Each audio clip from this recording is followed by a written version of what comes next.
Welcome to another deep dive. Today we're going to be tackling Napoleon Hill's Think and Grow Rich. Okay. This book is basically a success manual built on the wisdom of hundreds of high achievers. Mm-mm. Hill was tasked by steel tycoon Andrew Carnegie to interview these successful individuals and figure out what made them tick.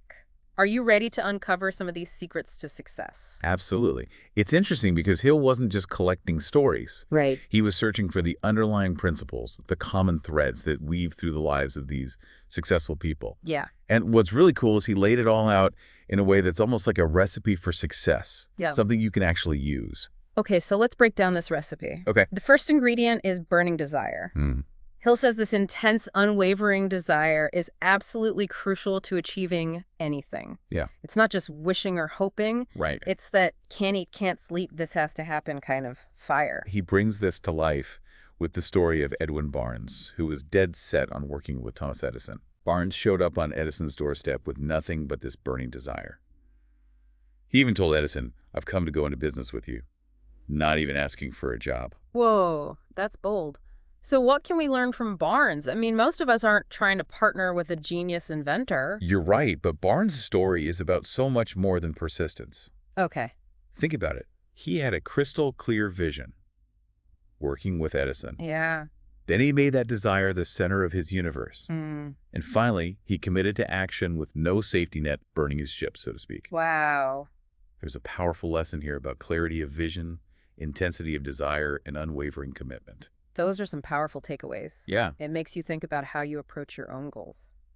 Okay, so moving on to the next ingredient in Hill's success recipe, the power of belief. Okay. Hill calls it faith, and he tells a story about a deaf child who suddenly gains the ability to hear because of his mother's unwavering belief. This might sound like a miracle, Yeah. but Hill argues that faith is a state of mind that you can develop. He uses the term autosuggestion. Oh. And what that means is consistently feeding your mind positive affirmations until you start to believe them on a deeper level. In this case, the mother's beliefs seem to shape reality. It's like if you truly believe something is possible, that belief can unlock hidden potential. Exactly. So it's not just wishful thinking. It's about shaping your reality through what you believe. Exactly. Yeah. And this ties into one of Hill's major points. Success isn't all about talent or luck. Right. It's about mastering your mind, including your beliefs. Mm. It's about harnessing the power of your thoughts. Okay, so this next concept is particularly interesting. Okay. Hill talks about turning defeat into stepping stones. Right. He uses the story of R.U. Darby, who was searching for gold. He found some, but then gave up. Oh, wow. Later, he learned that he stopped digging just 3 feet away from a massive gold vein. Darby's story is a powerful reminder that failure isn't the end. Oh. It's just part of the journey. Okay. He learned to keep on keeping on, as he put it. And I think that's a great motto for anyone facing setbacks. He didn't let that initial failure define him. Right. Instead, he used it to fuel future success. Yeah. That's resilience, right? Yeah. The ability to bounce back from setbacks and keep pushing forward. Absolutely. And if we connect this back to the bigger picture, it's about changing your perspective on failure. Okay. Instead of seeing it as a dead end, think of it as feedback. Yeah. A chance to adjust your course and try again, maybe even with more wisdom and determination.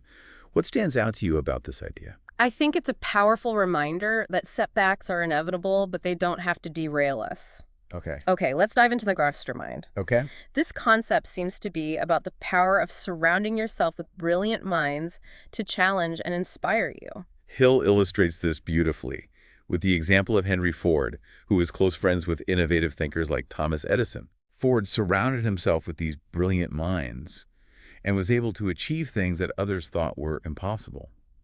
It's about harnessing collective brilliance to achieve what you couldn't on your own. So it's like your mastermind group is your own personal think tank, a team of advisors helping you see blind spots, brainstorm solutions, and push you to be your best. Mm-hmm. But do you think everyone needs a formal group like this?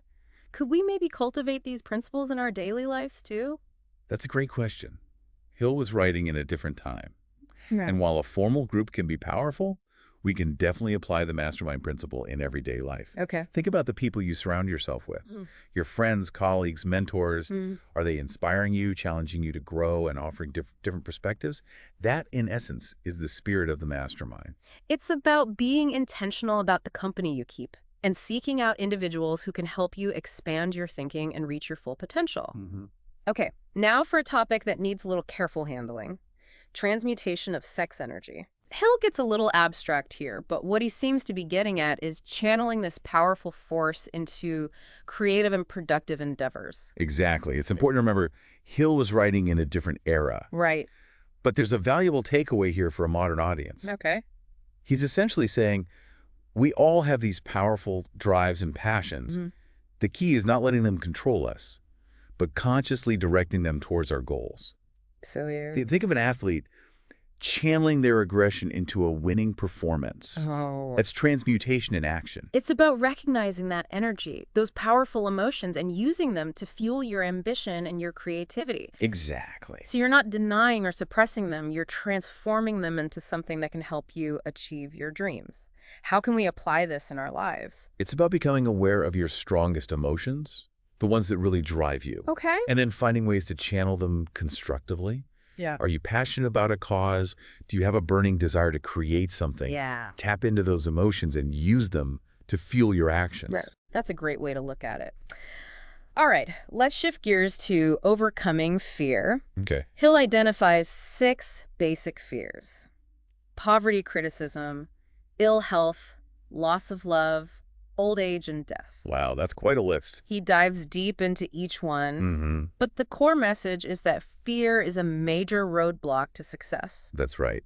And it's important to remember that Hill believed these fears are often rooted in our subconscious mind. Okay. We might not even be fully aware of how they're holding us back. So how do we overcome them? I mean, these are some pretty fundamental human fears. He suggests we first bring them to the surface. Okay. Once we recognize and understand these fears, Right. we can begin to challenge their validity. Are they based on reality? So you're saying Or are they simply imagined threats? it's like shining a light on your fears so they lose their power over you? Exactly. And then it's about replacing those fears with positive thoughts and beliefs. Okay. For example, if you're struggling with the fear of poverty, focus on abundance. Mm-hmm. Visualize yourself achieving financial success. And surround yourself with people who inspire you to think bigger. That makes a lot of sense. It's about reframing those fears and replacing them with empowering beliefs.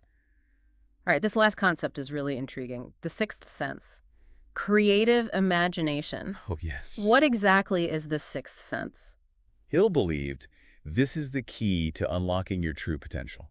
Okay. It's about tapping into a level of creative thinking that goes beyond the ordinary, Mm-hmm. like a source of genius within you.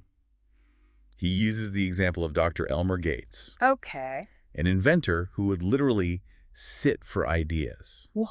creating a quiet space to allow his mind to wander freely and access this creative faculty. So it's like tapping into a wellspring of creativity, seeing possibilities where others see limitations. That sounds amazing, but how do we actually cultivate the 6th sense? That's where it gets really interesting. Mm-hmm. Hill believed that transmuted sex energy is one of the strongest stimuli for the 6th sense. Okay. But this is where we have to look at it through a modern lens. Right. So what's the takeaway for us today? It's about recognizing that we all have a powerful source of creative energy within us. It might not be sex energy in the literal sense, but think of it as your passions, your deepest desires, the things that truly ignite your soul.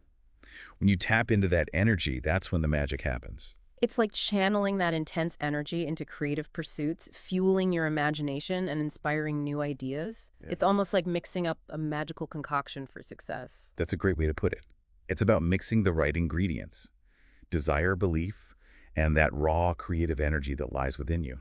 This is some powerful stuff. And speaking of powerful, Hill doesn't shy away from discussing the importance of organized planning. He reminds us that plans are essentially useless without power to execute them. Right. And he says this power comes from organized, intelligently directed knowledge. He's basically saying that dreaming big is important, but it's meaningless without a concrete plan to achieve those dreams. Yeah. That plan needs to be based on a thorough understanding of your field, your strengths and your weaknesses. It's not just about what you know, but how you apply that knowledge. It's about having a strategy, a roadmap to reach your destination. He also emphasizes specialized knowledge as one of the most valuable assets you can acquire. Absolutely. In today's world, with so much information readily available, Right? specialized knowledge gives you a significant edge. He encourages continuous learning, whether it's through courses, books, or simply seeking out experts in your field. It's about investing in yourself and your future. It's about staying ahead of the curve and being a lifelong learner. Yeah. But having the knowledge is just one piece of the puzzle, right? What about actually putting yourself out Yep. there? That's where marketing your services comes in. He'll believe that everyone is essentially in the business of selling themselves, whether it's landing a job or launching a business. Okay. He suggests creating a detailed brief, outlining your qualifications, skills, and the value you offer. It's like a personal marketing campaign showcasing your strengths and highlighting what makes you unique. Yeah. But what if you're just starting out and don't have a lot of experience? Hill had a radical suggestion for that. Offer to work on probation without pay to prove your worth. Now, that might sound a little extreme today, Yeah. but the underlying principle is about demonstrating confidence in your abilities and being willing to go the extra mile. It's about taking initiative and showing potential employers or clients that you're serious about delivering value. But Hill doesn't stop there. He also talks about the importance of service. Yes. He believed that true success is not just about personal gain. It's about making a positive impact on the world. He predicted a shift from the go-getter to the go-giver, emphasizing businesses that operate with a spirit of service, focused on creating value for customers and employees. So it's not just about what you can get, but what you can give. Exactly. It's about making a contribution and leaving the world a little better than you found it. Okay, let's dive into a topic that everyone can relate to. Failure. Hill identifies 30 major causes of failure. Wow. And he's pretty adamant that most people fail, not because of lack of ability, but because of the wrong mindset and habits. He was particularly critical of indecision, doubt, and worry, those negative emotions that can paralyze us and prevent us from taking action. Right. He believed that successful people are those who are willing to make decisions quickly and decisively, even if they don't have all the information. So it's about being decisive and taking action even when you're feeling uncertain. He also talks about the importance of self-reliance, persistence, and accurate knowledge. He believed these qualities are essential for overcoming obstacles and achieving success in any field. It's about taking ownership of your journey, seeking out the knowledge you need, and never giving up on your goals. It sounds like Hill was a big believer in self-analysis and taking responsibility for our own success. Absolutely. Yeah. He even provides a list of questions at the end of one of the chapters, encouraging readers to honestly assess their habits and beliefs. It's about asking yourself tough questions, identifying areas for improvement, and making conscious choices that align with your goals. I think that's a great practice for anyone, regardless of where they are in their journey. Okay, one thing that really stood out to me was Hill's emphasis on the power of a positive mental attitude. He seems to suggest that our thoughts have a huge impact on our reality. He absolutely believed that. And it's not just about positive thinking. Right. It's about cultivating a mindset that attracts success and abundance. Yeah. He even suggests using autosuggestion, which, if you remember, is about repeating positive affirmations to yourself until they become a part of your subconscious mind. So it's about retraining your mind, almost like rewiring it for success. Exactly. And this goes back to his concept of faith. Okay. By cultivating belief in ourselves and our abilities, we can overcome any obstacle and achieve anything we set our minds to. I love that. It's about believing in your own power to create the life you desire. Okay, let's talk about imagination. Hill seems to believe that our imagination is the workshop of the mind, where we can create anything we want. He makes a distinction between two types of imagination, Okay. synthetic and creative. Okay. Synthetic imagination is about combining existing ideas in new ways, Yeah. while creative imagination is about accessing a higher level of consciousness, a source of inspiration that goes beyond ordinary thinking. That's fascinating. So synthetic imagination is like remixing existing ideas, while creative imagination is like tapping into a source of pure inspiration. Exactly. And Hill believed that creative imagination is the source of all true innovation and genius. He encourages us to cultivate this faculty by setting aside time for quiet reflection and allowing our minds to wander freely. It's like giving your mind space to breathe, to explore new possibilities, and come up with innovative solutions. Right. And he even suggests sitting for ideas like Dr. Gates did to access this higher level of creativity. That sounds like a powerful practice for anyone who wants to boost their creativity and problem-solving abilities. Absolutely. And remember, Hill believed that one of the best ways to stimulate the creative faculty is through the transmutation of sex energy. Right. And how would you interpret that concept for a modern audience? It's about tapping into your deepest passions, your driving forces, and channeling them into creative pursuits. It's about harnessing that raw, primal energy and transforming it into something that inspires and fuels your creativity. That makes a lot of sense. It's about using that energy to create, to innovate, and to bring your unique vision to life. Okay, moving on to a concept that can be a bit intimidating. The law of economics. Okay. Hill argues that we need to understand and work in harmony with this law if we want to achieve financial success. He makes an important point here. Okay. He reminds us that wealth is created through the production and exchange of goods and services. Those who understand this principle can create value and prosperity for themselves and others. So it's not just about getting rich. It's about creating value and contributing to the economy in a meaningful way. Exactly. Hmm. And he criticizes those who try to get rich quickly through speculation or exploitation, Right. arguing that these methods are ultimately unsustainable. He believes that true wealth is built on a foundation of hard work, honesty, and service. Right. He encourages readers to think of themselves as capitalists, even if they don't have a lot of money, by investing their time and energy in developing their skills and creating value. It's about adopting a mindset of abundance and believing that there are unlimited opportunities for those who are willing to work hard and make a contribution. Absolutely. It's about focusing on creating value, solving problems, and serving others. And he believes that financial rewards will naturally follow. That's a powerful message. It's not just about chasing money, it's about creating something meaningful and contributing to the world in a positive way. Okay, shifting gears to history. Okay. Hill talks about the importance of understanding history, especially American history. He argues that by studying those who have achieved great things, we can glean valuable lessons about success and leadership. He uses the example of the American Revolution, highlighting the courage and determination of the Founding Fathers who risked their lives to create a nation founded on principles of freedom and opportunity. He reminds us that freedom is not given, it's earned and protected.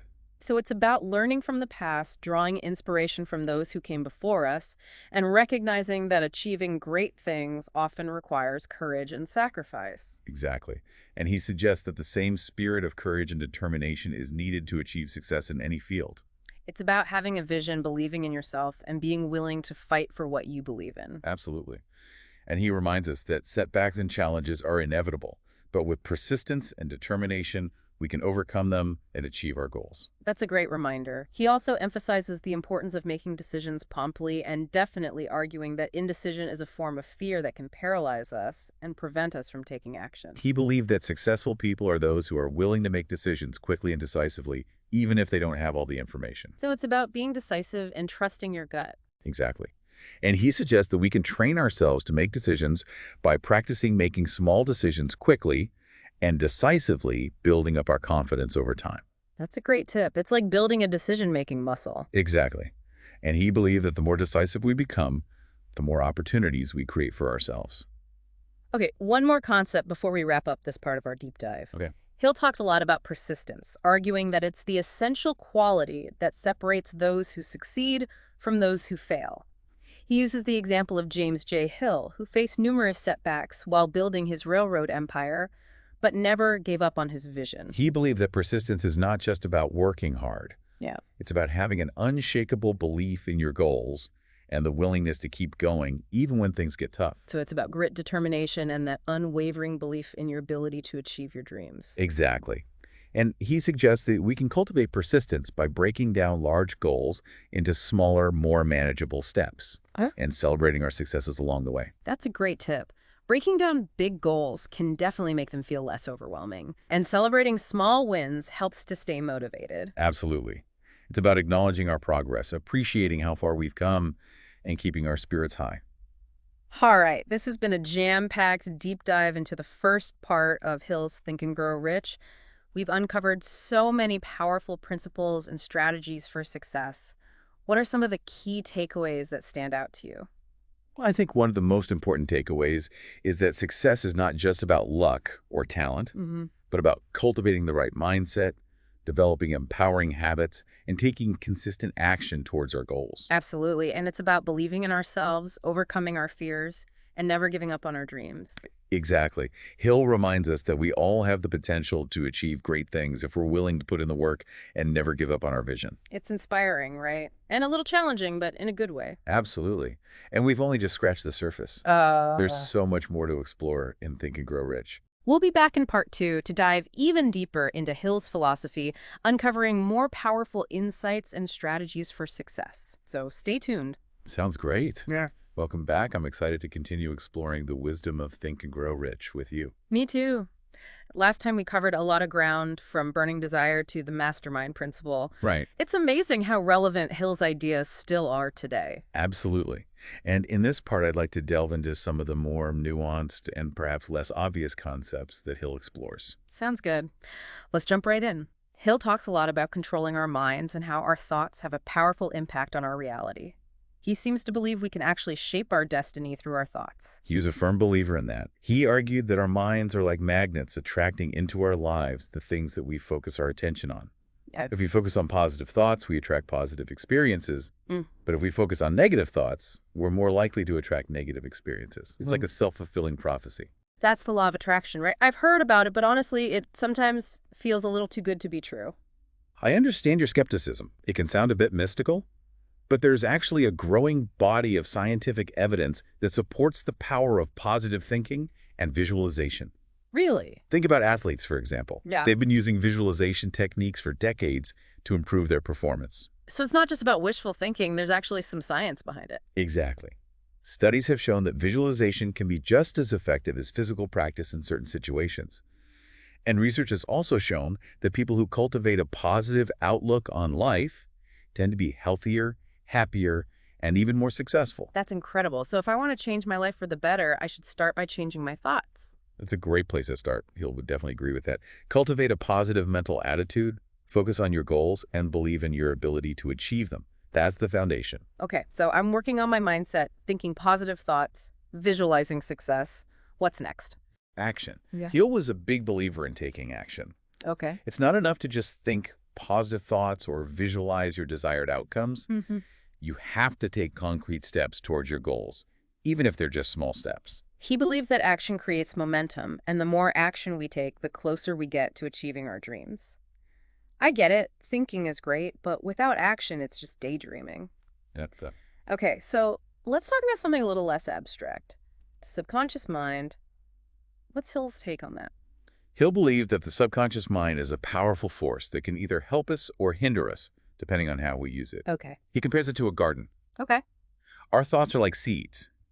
If we plant positive thoughts, we will reap positive results. Mm-hmm. But if we plant negative thoughts, we're likely to experience negative results. That's a powerful analogy. So we need to be mindful of the thoughts we're planting in our subconscious minds. Exactly. Hill suggests we protect our subconscious minds from negative influences. Surround yourself with positive people. Be mindful of the media you consume and consciously choose positive thoughts. It's like tending a garden. Yeah. You have to weed out the negativity and cultivate positivity. Makes sense. So it's not just about thinking positive thoughts, but also about being aware of the things we're exposing ourselves to, the people we spend time with, even the media we consume. Yeah. It's about creating a positive environment for our minds to flourish. Exactly. Hill was a big believer in creating a supportive and inspiring environment for growth. Okay, let's move on to a concept that often raises eyebrows: the transmutation of sex energy. Yeah, this is one of those topics that people either find fascinating or completely dismiss. What's your take on this concept? I think it's important to approach this concept with an open mind and consider the context of Hill's time. Okay. Back then, discussions about sexuality were much more taboo. Right. But if we look beyond the literal interpretation of sex energy, I think there's a valuable takeaway for a modern audience. I'm curious to hear your interpretation. What do you think Hill was really getting at? Essentially, he's saying that we all possess powerful drives and passions. Mm-hmm. The key is not to suppress or deny these forces, but to consciously direct them towards our goals. Well, He's suggesting we can harness this energy and transform it into something that fuels our creativity, our drive, and ultimately our success. it's like that saying, turn your wounds into wisdom. All right. You're not ignoring the pain or the difficult experiences. You're acknowledging them, learning from them, and using them to fuel your growth. Exactly. It's about transformation and empowerment, taking those powerful forces within us and consciously choosing how we express them. I love that interpretation. It takes a potentially controversial concept and makes it relevant and applicable to our lives today. Okay, moving on to a concept that's a little easier to grasp, the definite chief aim. What's Hill's philosophy on this? Hill believed that having a definite chief aim is crucial for success. It's about having a clear vision of what you want to achieve in life. He emphasized that this vision should be specific, measurable, achievable, relevant, and time-bound. It's like setting a destination for a journey. If you don't know where you're going, you're unlikely to get there. Precisely. A definite chief aim gives you direction, focus, and motivation. It's the guiding star that keeps you moving forward, even when the going gets tough. So if you haven't already, I encourage you to sit down and write out your definite chief aim. That's a great suggestion. And once you have that clear vision, what's the next step? Hill would say the next step is to create a plan of action. Break down your big goal into smaller, more manageable steps and set deadlines for each step.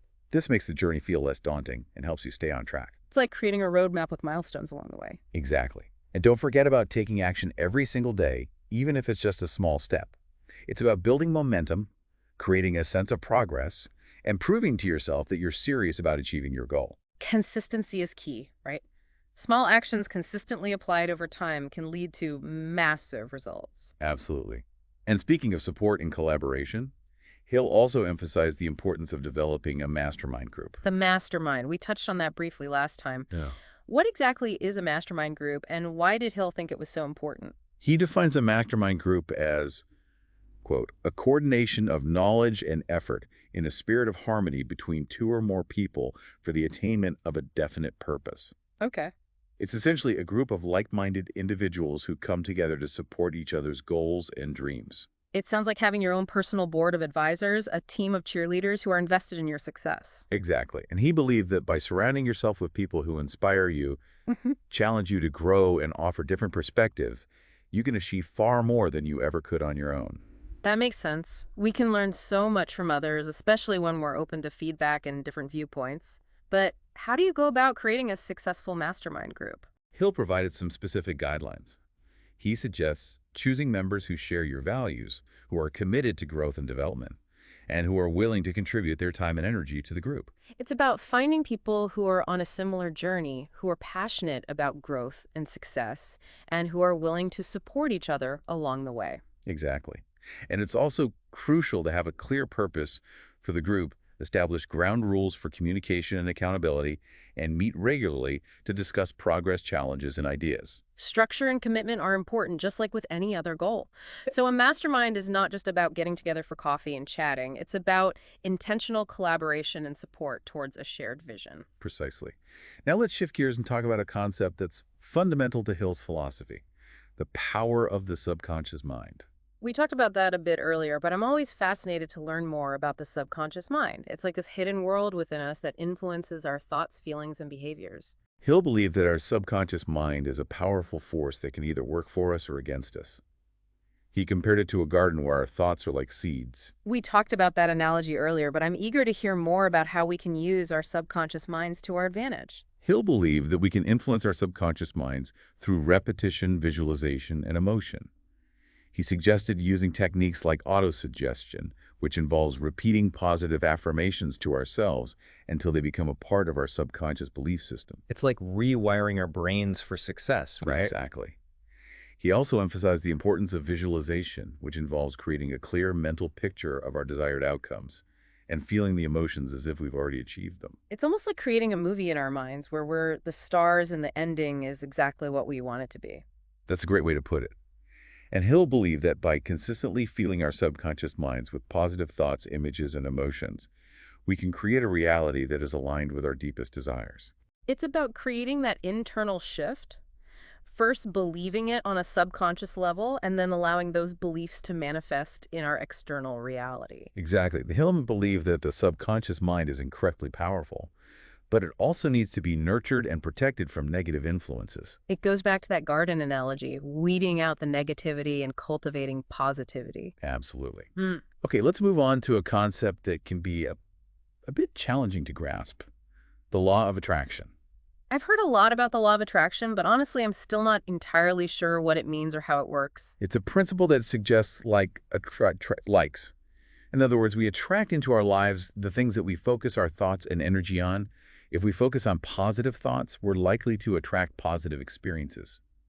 But if we dwell on negativity, we're more likely to experience negativity. It's almost like our thoughts have a magnetic pull drawing in experiences that match our dominant vibration. That's a great way to put it. And Hill believed that we can consciously direct the law of attraction in our favor by focusing on our goals, visualizing our desired outcomes, and cultivating a positive mental attitude. So it's not just about wishing or hoping for something, it's about actively aligning our thoughts, beliefs, and actions with what we want to attract into our lives. Exactly. Hill believed that the more we practice aligning our energy with our desires, the more powerful the law of attraction becomes in our lives. So it's a skill, something we can cultivate and strengthen over time. Absolutely.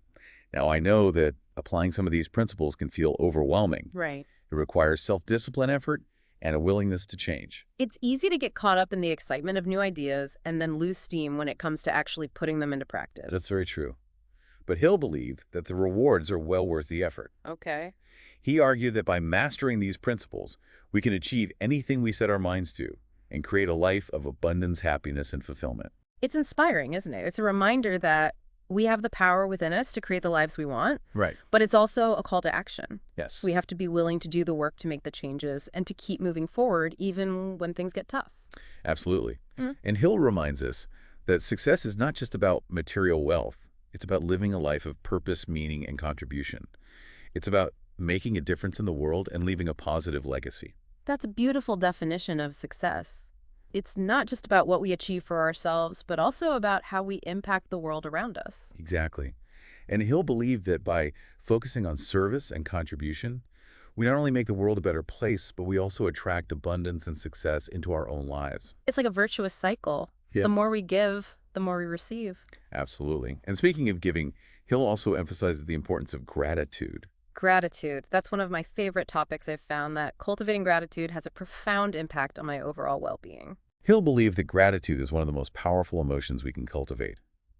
He suggested that by focusing on the good things in our lives, we not only attract more good things into our experience, but also create a positive mental attitude that helps us overcome challenges and achieve our goals. I completely agree. When you shift your focus to what you're grateful for, it's amazing how your perspective changes.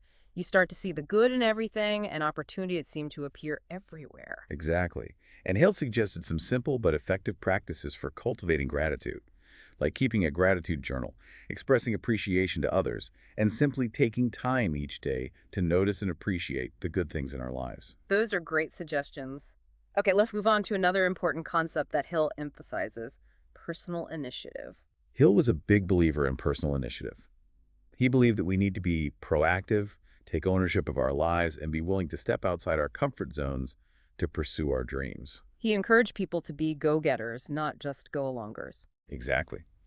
He encouraged his readers to think for themselves, to question the status quo, and to be willing to take risks in pursuit of their goals. He believed that taking initiative opens up opportunities and leads to greater success. Absolutely.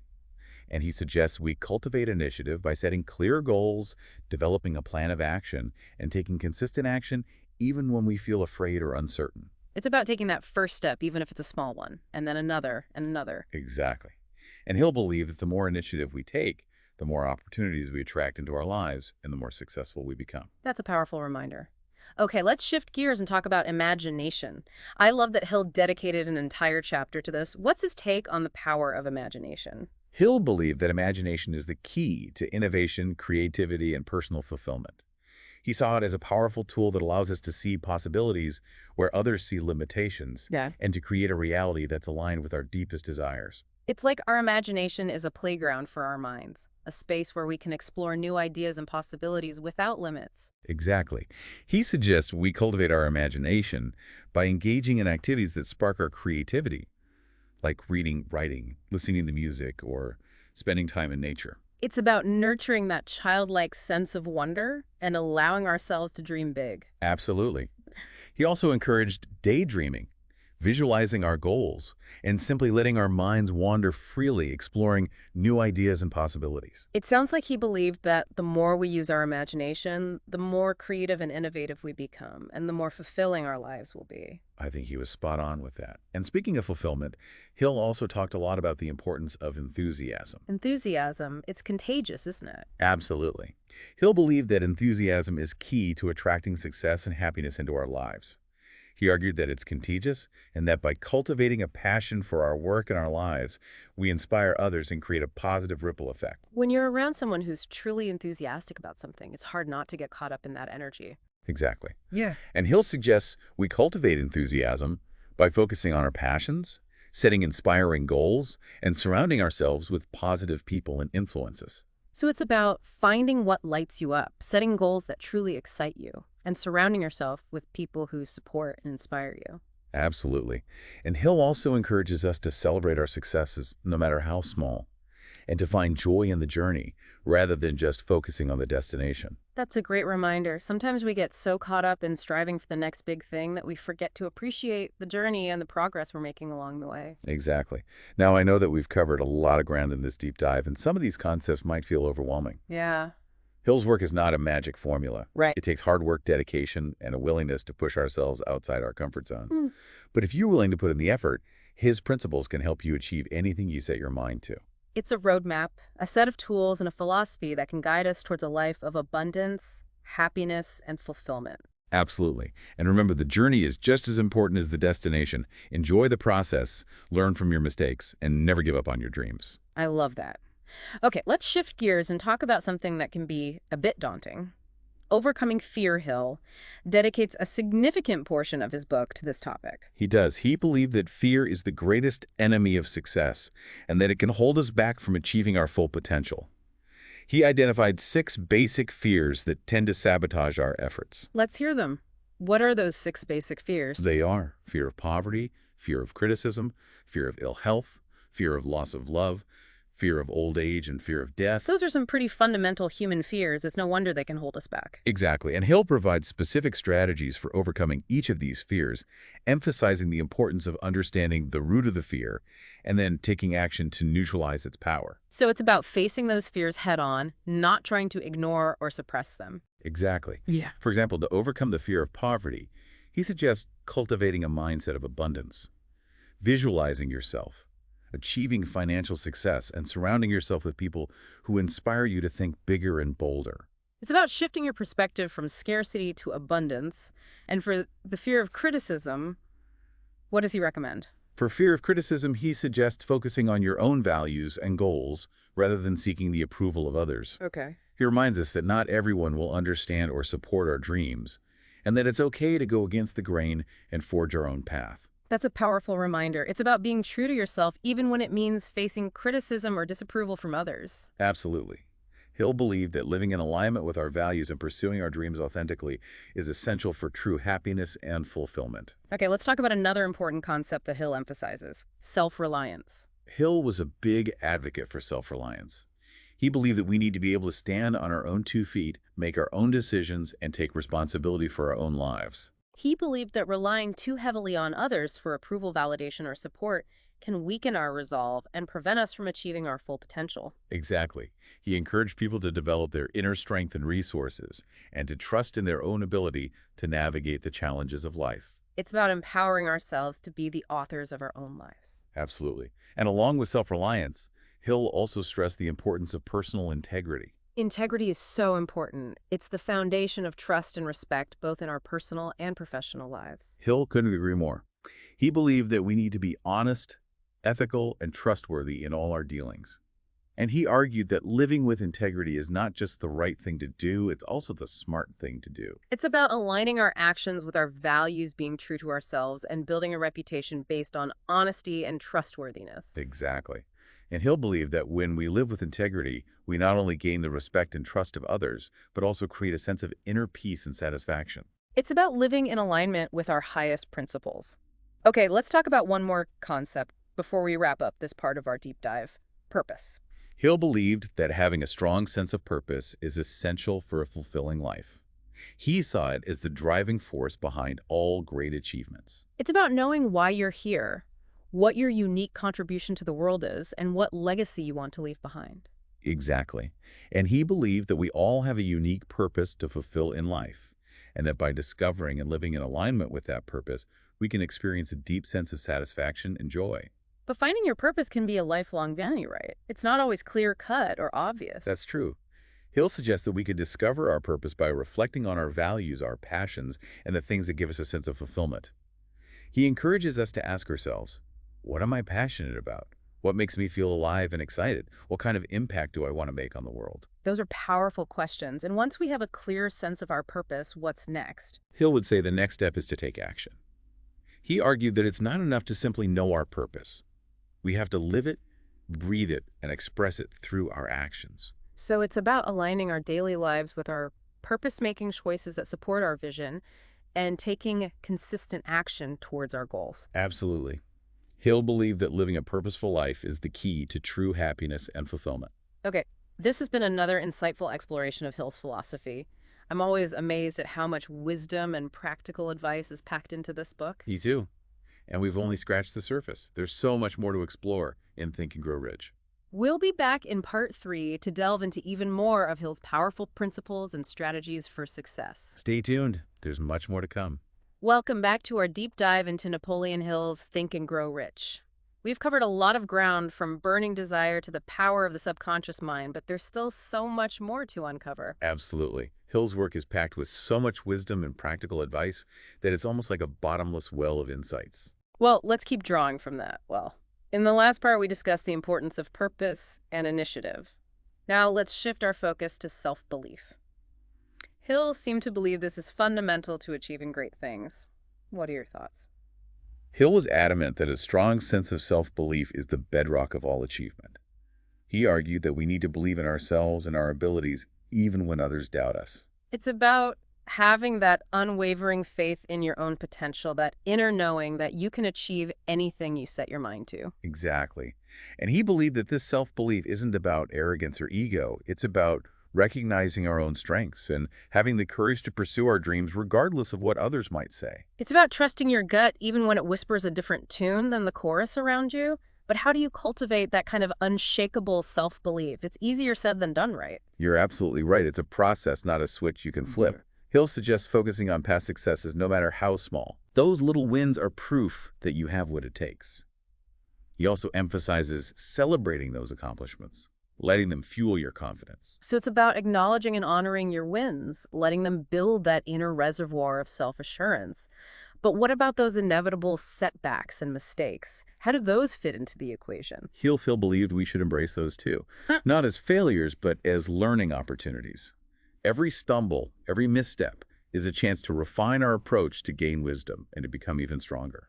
It's like that saying, fall 7 times, stand up 8. It's about resilience, that ability to bounce back and keep moving forward, even when the path gets rocky. Precisely. And Hill reminds us that self-belief is not a fixed trait. It's something we can cultivate and strengthen over time through conscious effort and practice. It's like building a muscle. The more we use it, the stronger it becomes. Okay, let's move on to a topic that everyone can relate to. Hill dedicated a significant portion of his book to discussing the 6 basic fears that can hold us back in life. He did. And he was very clear that fear is one of the biggest obstacles to success and fulfillment.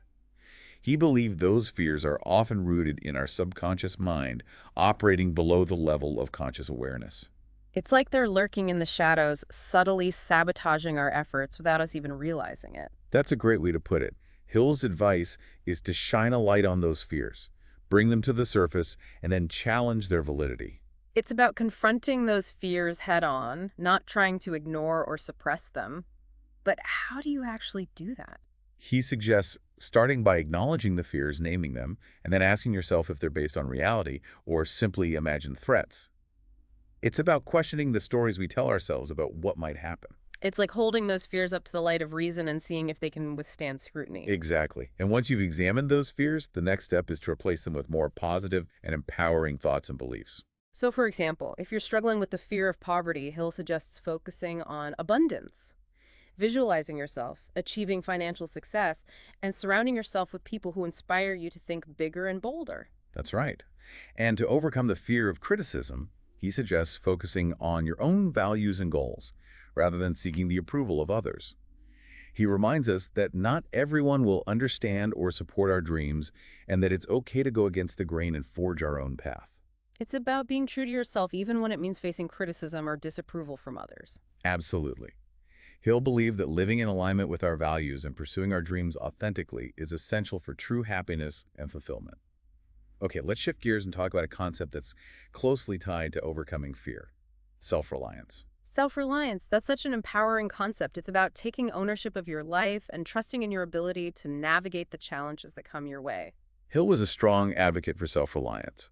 He believed that relying too heavily on others for approval, validation, or support can weaken our resolve and hinder us from achieving our full potential. He encouraged his readers to develop their inner strength, to trust their own judgment, and to believe in their capacity to create the life they desire. Exactly. And he believed that this self-reliance fosters resilience, courage, and a sense of agency. It's about becoming the captain of your own ship, charting your course and navigating the waters, even when the seas get rough. That's a beautiful analogy.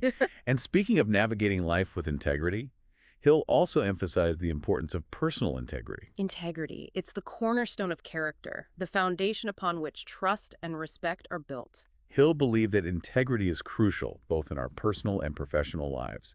He saw it as the key to building strong relationships, earning respect, and creating a legacy that we can be proud of. He argued that living with integrity is not just the right thing to do, it's also the foundation for lasting success and happiness. Absolutely. And he believed that integrity is about aligning our actions with our values, being honest in our dealings, and treating others with fairness and respect. It's about walking the talk, staying true to our principles, even when it's difficult. Okay, I want to circle back to a concept that we've touched on a few times: the power of the subconscious mind.